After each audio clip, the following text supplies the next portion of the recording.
700,350,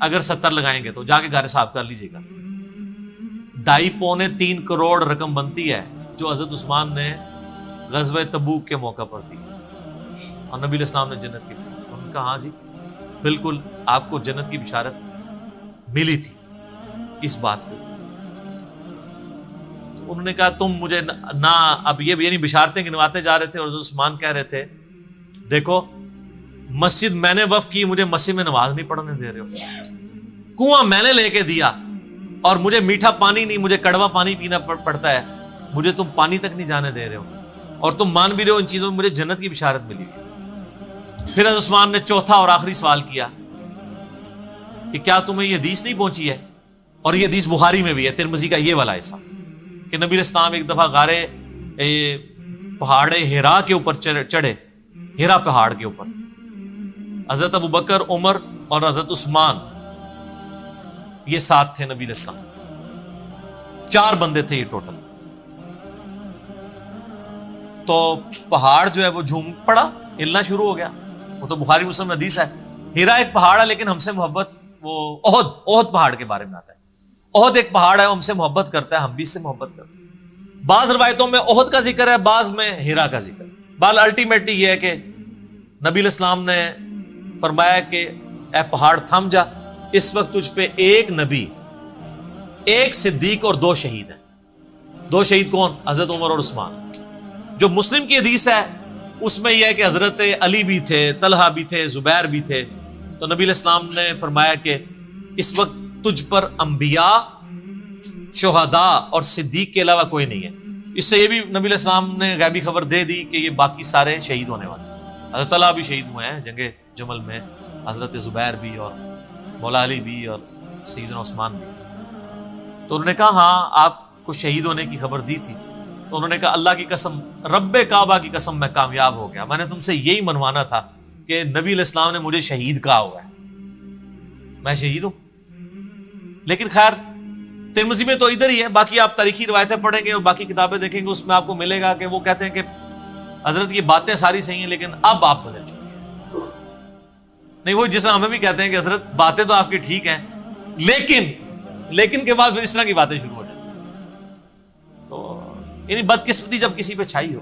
ورنہ دیکھیں ایک شخص جس کی 82 سال عمر ہے اور اس کی زندگی پوری قربانیوں سے تعبیر بھری پڑی ہوئی ہے, کہیں بشری تقاضے کے تحت کوئی مسئلہ مس ہینڈل تو اس سے ضرور ہو سکتا ہے, لیکن آپ اس کی نیت کے اوپر یا اوورال پوری زندگی کو تو 0 سے ملٹیپلائی نہیں کر سکتے. یہی وجہ ہے کہ جو ایران والوں نے فلم بنائی ہے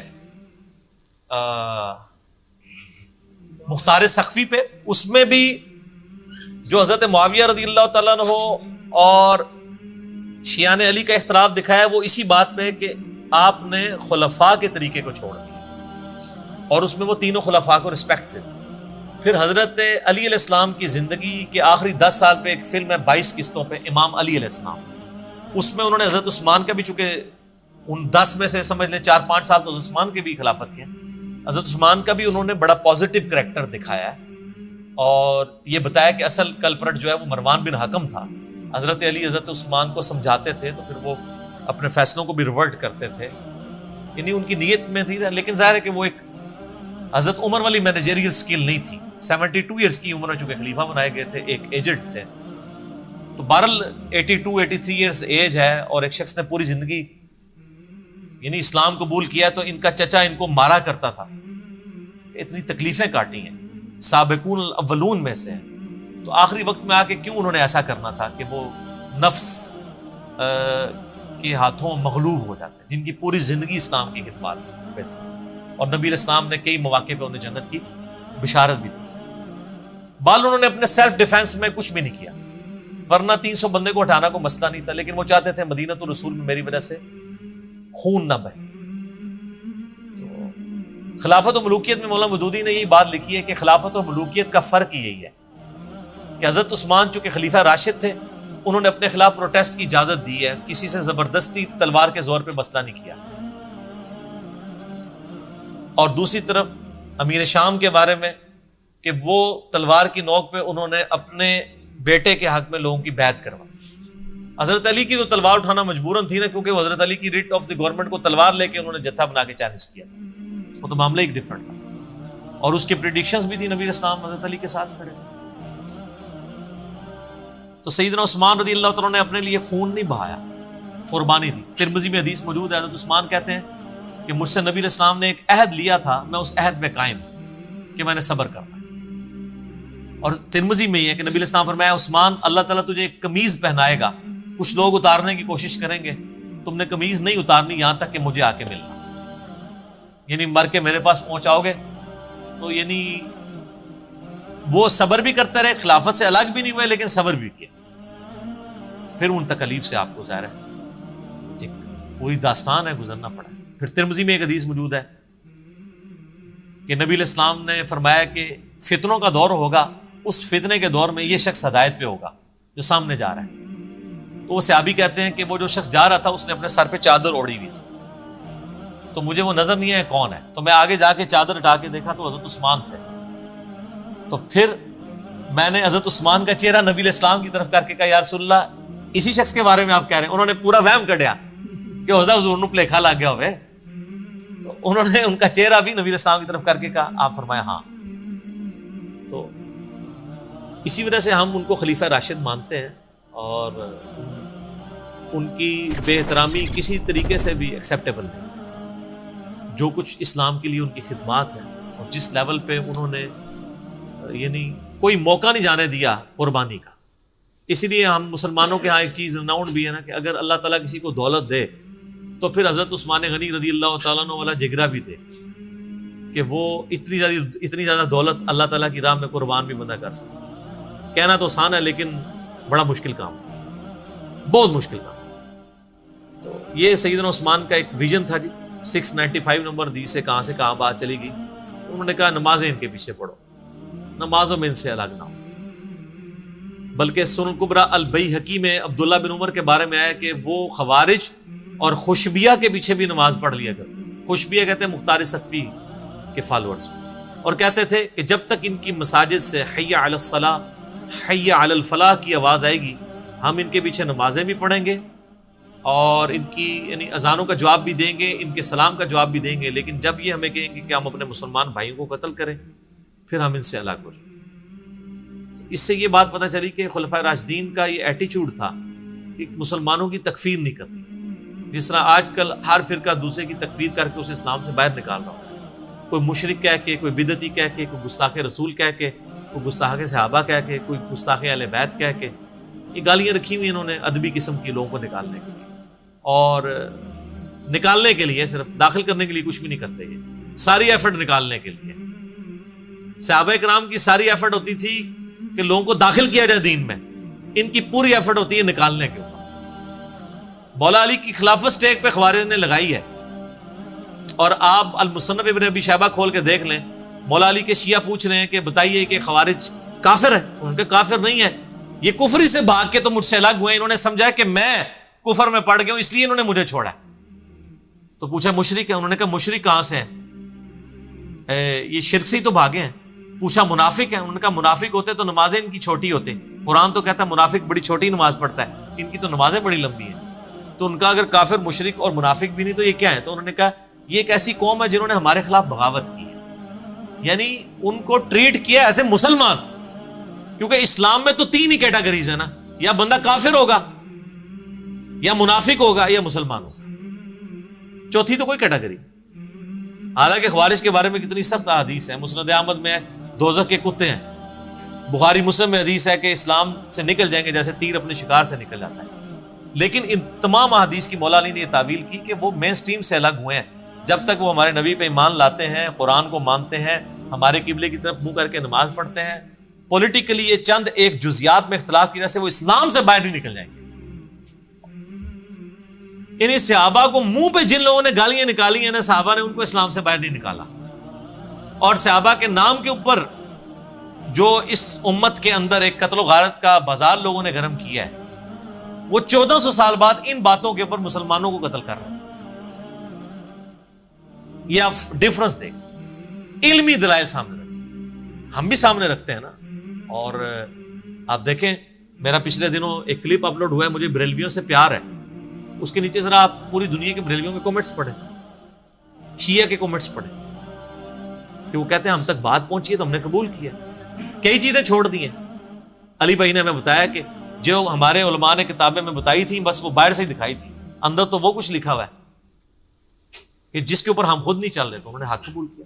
تو ہمارا کام بھی ہے, اگر کسی کو کوئی اختلاف ہے, کوئی ایسا ایشو ہے, وہ اس کو یعنی پبلکلی ہائی لائٹ کرتے ہیں, شان کے طور پہ بیان کریں. شان آپ صحابہ کرام کی, اہل بیت کی بیان کریں, لوگ ضرور ایکسیپٹ کریں. میں اپنی گفتگو کو سیدنا عثمان کی شان میں ایک بڑی کرٹیکل حدیث ہے اس کے اوپر کنکلوڈ کرتا ہوں. صحیح بخاری و مسلم دونوں موجود ہیں. اما عائشہ کہتی ہیں کہ نبی علیہ السلام گھر میں بیٹھے ہوئے تھے, تو نبی علیہ السلام کیجول حالت میں تھے, یعنی آپ کے کپڑے جو تھے وہ کیجول تھے, ایک چادر تھی جس سے آپ نے اپنے جسم کو لپیٹا ہوا تھا, جس سے ریلیکس ہو کے گھر میں بندہ ایسے بیٹھا ہوتا ہے. اتنے میں حضرت ابوبکر نے اجازت مانگی اندر آنے کی, تو آپ نے اجازت دے دی. پھر وہ چلے گئے, پھر حضرت عمر آئے, اجازت مانگی, وہ چلے گئے. تھوڑی دیر بعد حضرت عثمان آئے, تو نبی علیہ السلام نے اٹھ کے بیٹھ کے اپنے کپڑوں کو سیدھا کیا, اور یعنی وہ پنڈلی وغیرہ جو, یعنی آپ ریلیکس کی بجائے تھوڑے اٹینٹو موڈ میں آ گئے. تو سیدہ عائشہ یہ آبزرو کر رہی تھی. پھر حضرت عثمان آئے, اپنا مسئلہ بیان کیا, چلے گئے. تو اما عائشہ نے کہا یا رسول اللہ حضرت ابوبکر عمر کے لیے تو آپ نے ایسا نہیں کیا. اور آپ نے فرمایا کہ عثمان جو ہے نا وہ بڑا حیا والا ہے, مجھے پتا ہے کہ اگر وہ مجھے اس طرح ریلیکس حالت میں دیکھتا تو بات اس سے بات بھی نہیں ہونی تھی, اس نے واپس چلے جانا تھا. اور میں اس سے حیا کیوں نہ کروں جس سے فرشتے بھی حیا کرتے ہیں. بعض لوگوں میں بلٹ ان بہت حیا والا مادہ ہوتا ہے نا.